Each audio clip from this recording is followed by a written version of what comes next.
Club began with three members. All right, so I'm actually going to draw a little diagram here. So you got three members. They're all happy. All right. All right, and each member brought in a new member. Each member brought in one new member. Which function we use to determine the number of members X months after the club began?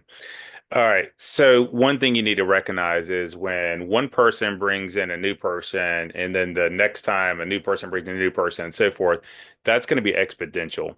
I can pretty much tell you A and B are not going to work because they're not exponential. These have exponents, so these are really the only logical choices here. But I could go ahead and try it out. So if I just try out simply if the very first month is going to be three members. So if X is zero at the starting point.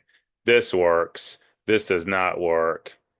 Let's see, two to the zero is one. That doesn't work, and that works.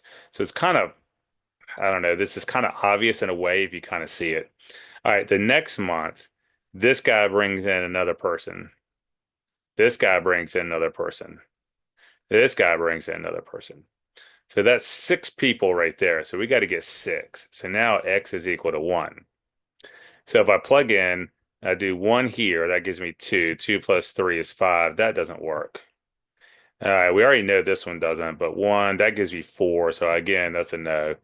One here, two, that gives me three. If I plug in one here, that gives me six here.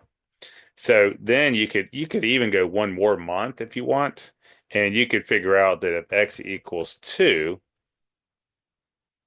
then that's going to be four. That's going to be 12 people.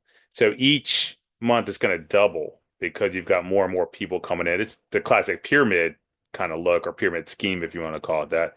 But it is D.